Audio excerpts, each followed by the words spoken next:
There is a version of you that only exists when nobody is watching, a version that is sharper, more focused, more honest, and more capable than the one that shows up when other people are in the room. You have felt this before. You know exactly what I am talking about. The late night when you sat down and worked through something that had been stuck for weeks, and it moved. The morning you made a decision quietly, without telling anyone, and felt the certainty of it in a way that public declarations never give you. The moment you were completely alone with a problem, and your mind went somewhere it never goes in conversation. That version of you is not an accident. It is not a mood or a lucky streak. It is what your mind actually is when the noise stops. And the question this video is going to answer, the one that most people never think to ask, is why. Why does the mind work differently when no one is watching?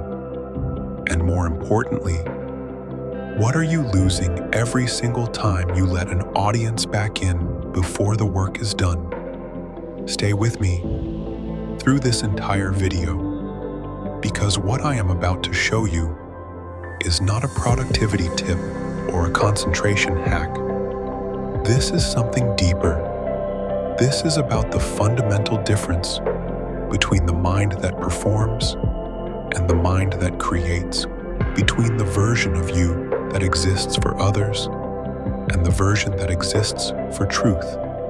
And once you understand the gap between those two, you will never be careless with your attention again.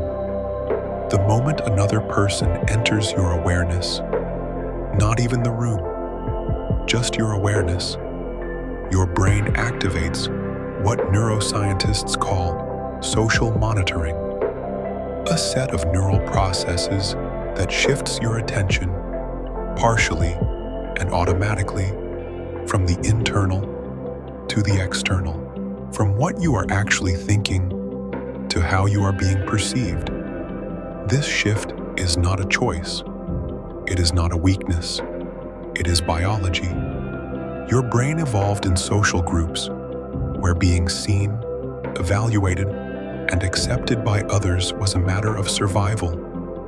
And so it built a system that never fully switches off around other people. A system that is always, at some level, asking, how do I look right now?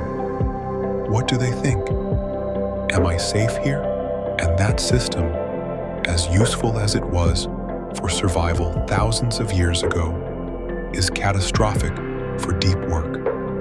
Because the moment part of your mind is managing perception, that part is no longer available for creation. And creation, real creation, the kind that produces something that did not exist before, requires every part. This is why the greatest thinkers, artists, writers, and builders in history have almost universally described the same experience. The work that changed everything did not happen in public. It happened in the room no one else was in. Newton's most important insights came during the 2 years he spent in isolation during the plague. Darwin developed his theory across decades of private observation before he spoke a word of it publicly. These are not stories of antisocial eccentrics. These are stories of people who understood, instinctively or deliberately, that the mind has two modes, and that the mode the world sees is never the mode where the real work happens. Now bring this into your life specifically, not into the life of a 19th century naturalist, into your life. The life where you have a phone that notifies you dozens of times a day, where every thought you have is a potential post, where silence feels suspicious and privacy feels like hiding. In this environment, The performing mode has become the default for almost everyone. People think in public now. They process in public. They plan in public, grieve in public, celebrate in public, doubt in public.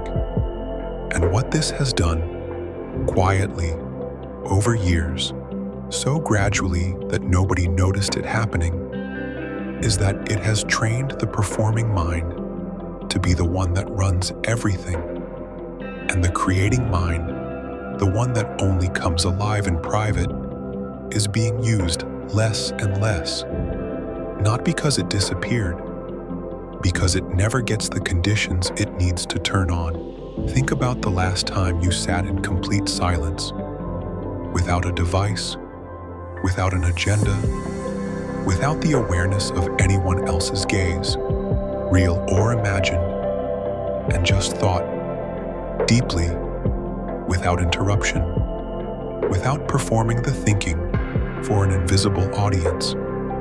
When was that? For most people, that moment is months away, some years, and yet that is the condition under which everything that matters actually gets built. The strategy that solves the problem, the decision that changes the direction, the clarity that cuts through everything you have been confused about. None of that arrives in a meeting. None of it arrives while you are managing how your process looks to other people. It arrives in the quiet. It always arrives in the quiet. Every goal you are currently carrying has two possible trajectories. The first is the public trajectory, where it lives in conversation, in updates, in shared timelines, in other people's awareness of your progress. This trajectory feels active. It feels social and supported and accountable. But what it actually is a performance. And performances are exhausting. They require you to manage the audience's expectations alongside your own progress, to translate the messy, non-linear, often invisible process of real work into something that looks coherent to other people. And that translation costs energy, energy that was supposed to go into the work. The second trajectory is the private one, where the goal lives only in you, where the progress is invisible, where the only measure that exists is your own internal sense of whether you are moving or standing still. This trajectory feels lonely at first, but what it actually is the only condition under which your full mind becomes available. The social monitoring turns down, the performing self steps back, and the creating self, the one that knows things the performing self never accesses, steps forward. The difference between those two trajectories is not small. Over months, over years, it is the difference between a life that produces and a life that announces, between the person who shows up with the finished thing and the person who is always just about to finish, between power that is real and power that is performed. Now here is the layer that most people never reach, and this is where everything changes. The reason most people cannot sustain the quiet is not distraction. Distraction is a symptom.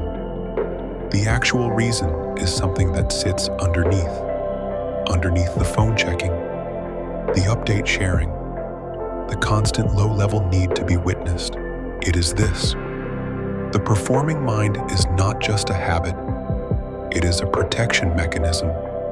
And what it is protecting you from is something that the quiet makes unavoidable. Yourself.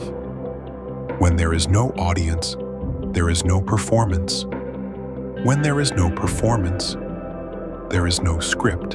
And when there is no script, you are left alone with what is actually true about where you are, what you have built, what you have avoided, what you have told yourself, and and what you actually want versus what you have been pretending to want. That confrontation is not comfortable.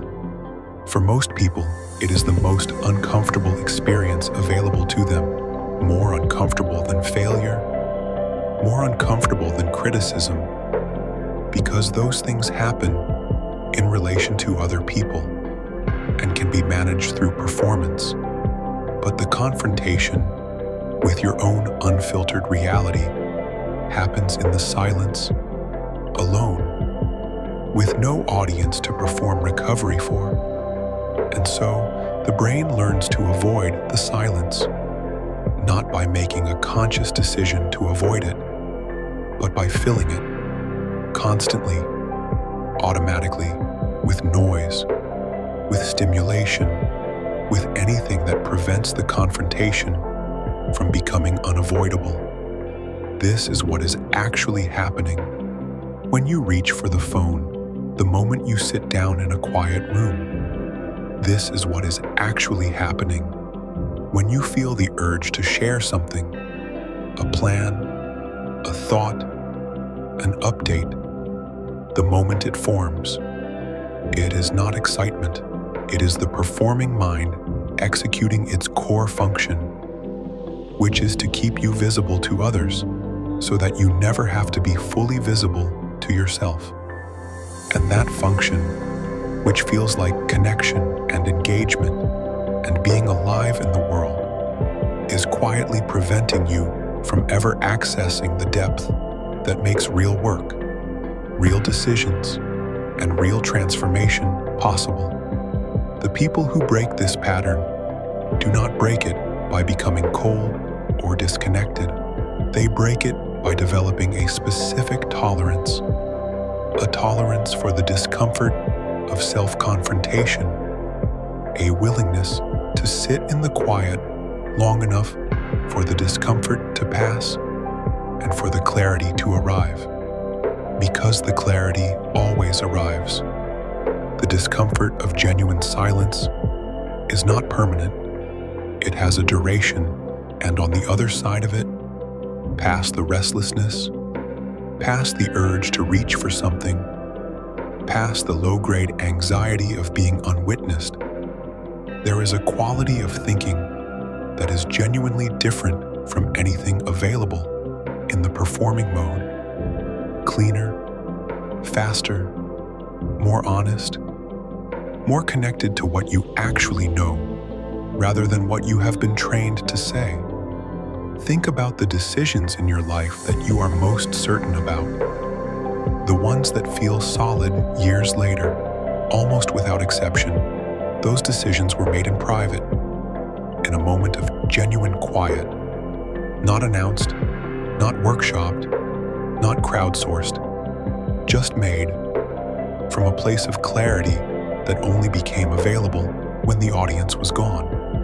And contrast those with the decisions that felt good in the moment, felt supported, validated, exciting, and then slowly revealed themselves to be wrong. Those decisions almost always had an audience. They were shaped, at least partially, by how they would look, rather than purely by what was true. And the performing mind cannot access the depth required to distinguish between what looks right and what actually is. Every major direction your life takes is a function of the quality of the decisions behind it, and the quality of those decisions is a function of which mind made them, the performing mind or the creating mind, the mind managing perception or the mind accessing truth. And the only variable that determines which mind shows up is whether there is an audience, which means the single most important change you can make, more important than any habit, any routine, any productivity system, is to create consistent, protected, genuinely private time where the audience is completely gone, where no part of your brain is managing perception, where the only voice in the room is yours, and where you stay long enough for it to tell you something real. Here is the one thing I want you to take from this video and actually use. For the next 30 days, take 20 minutes every single day in a space where you are genuinely alone and genuinely quiet. No input, no agenda, no phone, no app, no music. Just you and whatever arises. The first few days will be uncomfortable. The performing mind will resist and generate restlessness and the powerful conviction that you are wasting time. That conviction is the protection mechanism doing its job. It is not telling the truth. Push through it, because what comes after, in the second week, the third, by the end of the month, is not dramatic. It does not announce itself, but it is unmistakable. A quality of knowing that is different from anything available in the noise. A clearer sense of what matters and what does not. A relationship with your own thinking that is more direct, more honest, and more useful than anything another person's input can give you. That is what the quiet builds.